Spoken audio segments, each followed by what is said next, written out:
안녕하세요. 가치경제 박명준입니다.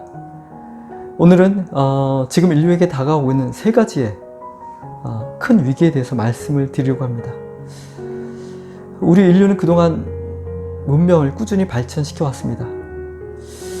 그 덕분에 우리 인류가 아는 한 가장 풍족하게 잘 사는 시대를 맞이해서 살아가고 있습니다. 4차 산업혁명 시대를 열어가면서 인류의 문명은 더욱더 발전할 것처럼 보입니다. 인공지능으로 작동하는 수많은 로봇들이 등장하게 될 것이고, 그렇게 되면 우리 인간이 직접 노동을 해야 되는 필요성이 많이 줄어들게 되겠죠. 3D 프린팅으로 제품들을 쉽게 만들고, 사물 인터넷과 클라우드 기반의 빅데이터를 자유롭게 활용하는 진정한 정보통신 혁명의 시대가 될 것입니다. 지금은 소품종을 대량으로 생산하는 시대이지만 이것이 다품종을 소량으로 생산하는 시대로 바뀌게 되어서 소비자의 다양한 요구를 보다 잘 충족시키는 그런 시대가 열릴 것입니다. 쉽게 설명드리면 차를 구매한다고 했을 때 모두가 서로 다른 자신만의 취향에 맞는 독특한 차를 꾸며서 살 수가 있는 것이죠.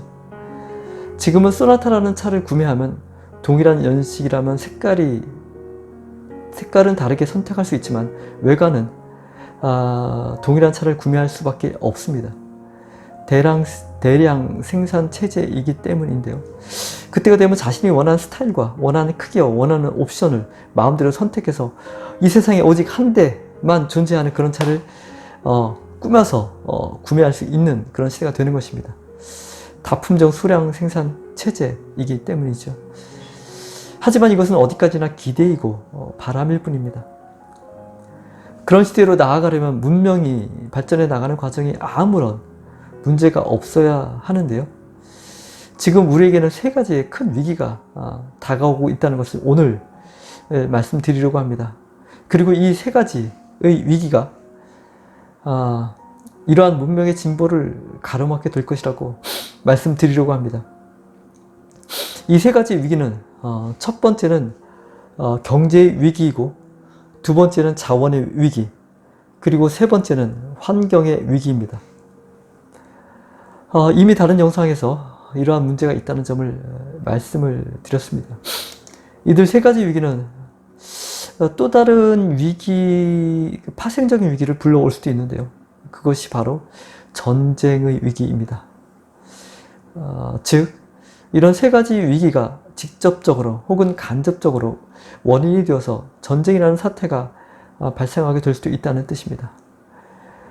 세 가지 위기가 온다면 그 시점은 아마도 경제의 위기가 가장 먼저일 것이고, 그 다음은 자원의 위기이며 마지막으로 환경의 위기가 찾아오게 될 것입니다.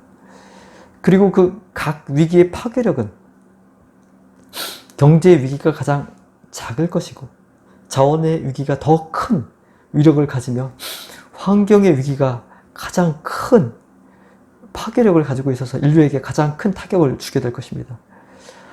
이제부터 이들 세 가지 위기에 대해서 조금 더 자세하게 설명을 드리고자 합니다. 가장 첫 번째는 경제의 위기입니다. 이에 대해서는 이미 앞선 영상에서 자세히 설명을 드렸습니다. 경제 위기가 오는 시점에 대해서는 그 어느 누구도 정확하게 예측을 할 수 없다고 말씀을 드렸습니다. 하지만 이번에 다가오게 되는 경제 위기는 매우 가까운 시점이 될 것이라고 예상이 되며, 그 범위가 몇몇 특정 국가에게만 해당되는 것이 아니라 전 세계적인 위기 형태로 터지게 될 것이라고 예상이 됩니다. 그냥 몇 해만 고생하면 되는 해결이 되는 그런 위기가 아니라 여태껏 우리 인류가 전혀 경험하지 못했던 엄청난 수준의 경제 위기가 될 것이라고 수많은 경제 관련자들이 경고를 하고 있습니다. 경제 위기는 외환위기, 금융위기, 경제위기, 화폐위기, 그리고 가치의 위기라고 다섯 가지 종류가 있다고, 만약에 경제 위기가 온다면 어떻게 해야 하나라는 영상에서 이미 설명을 드렸습니다. 이번에 다가오는 경제 위기는 기축통화의 권위가 점차 실추되고 거래에서 인정이 안 되는 수순을 밟게 되는 화폐 위기일 것이라고 예상하고 있습니다. 만약에 달러가 그 지경이 된다면 다른 통화들은 어떻게 될까요? 모든 통화가 시장에서 인정받지 못하는 수순으로 나아가게 될 것입니다. 화폐가 시장에서 인정을 받지 못한다면 거래가 제대로 이루어질 수 없습니다. 아마 금이나 은 같은 실물 가치가 확실히 인정되는 것이 화폐의 역할을 대체해야 할 텐데요.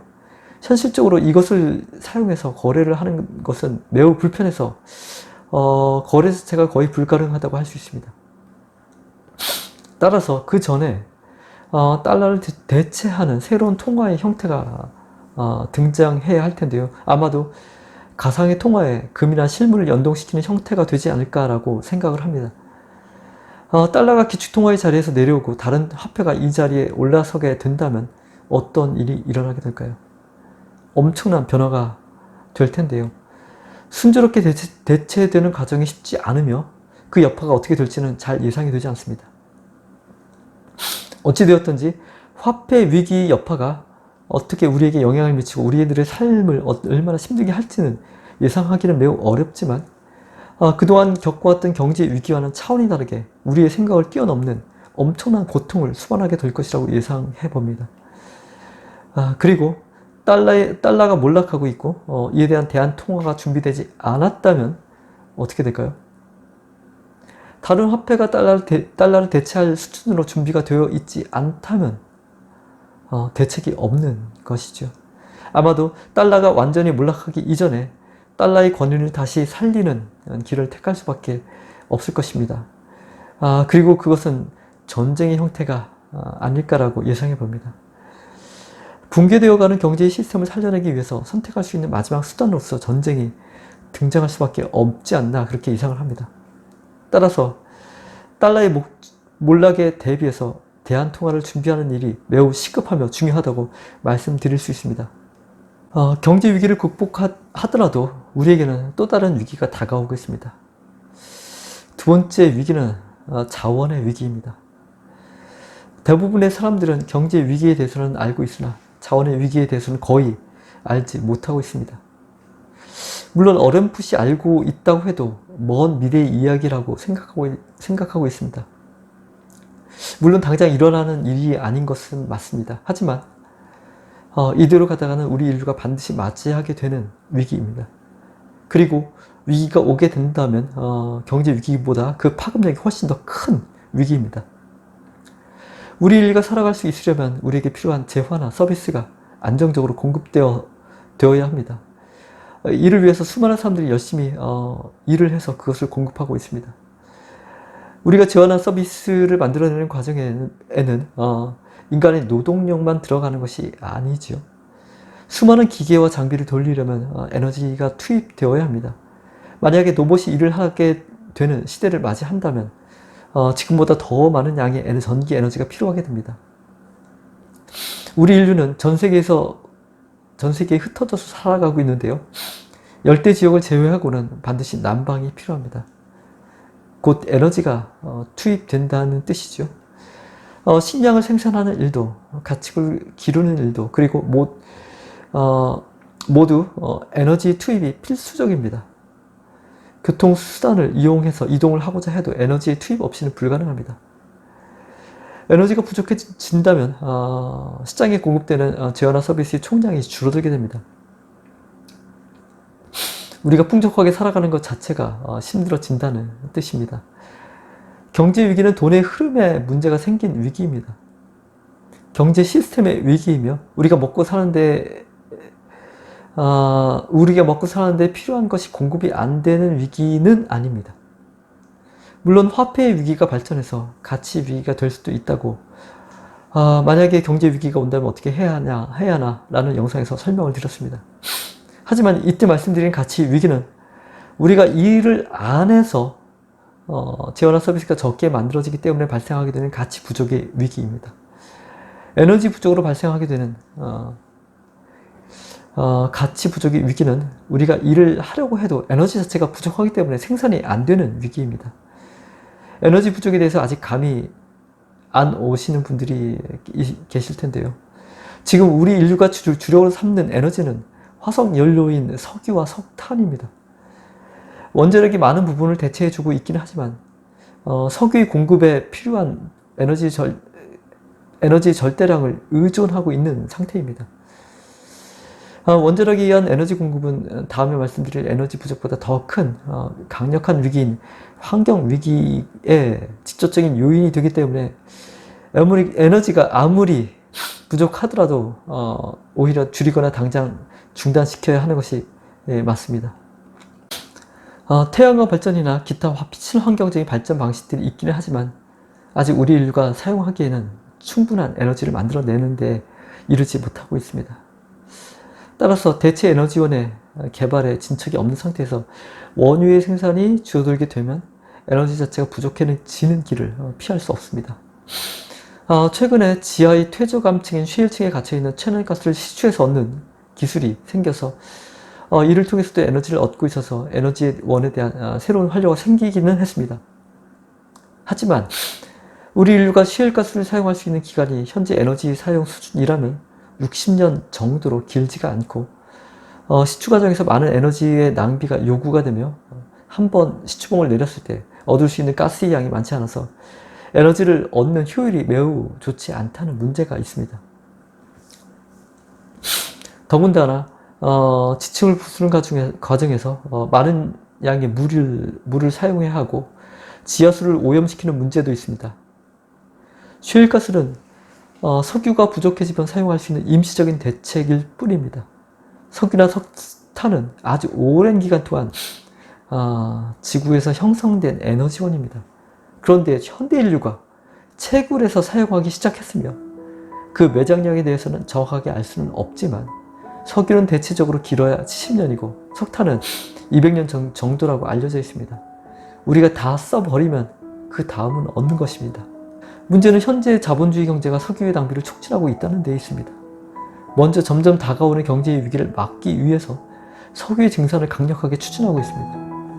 오펙을 통해서 석유의 증산을 유도하고 셰일가스를 과장되게 선전해서 석유의 가격을 낮추고 있습니다. 이것은 달러의 가치 하락을 막기 위한 조치이며 달러의 기축통화권을 지키기 위해서 아까운 석유를 마구마구 퍼내고 있는 것입니다. 그리고 경제가 돌아가게 하기 위해서 공산품의 생산과 식량의 생산을 필요 이상으로 생산하도록 만드는 일도 하고 있는데 이것도 자본주의 경제 시스템을 지키기 위한 행위입니다. 경제 위기라는 작은 위기를 막기 위해서 더 막대한 위기를 빨리 앞당기고 있는 것입니다. 에너지가 진짜 부족해지면 어떻게 될까요? 단순하게 풍족하지 않은 삶이 되는 것일까요? 아닙니다. 먹을 것을 구하기 어렵게 되고 공산품을 구하기도 어려우며 자동차나 기차나 비행기나 배의 운항이 어려워진다는 뜻입니다. 그것도 시간이 지나면 지날수록 더 힘들어집니다. 어떤 일이 일어나게 될까요?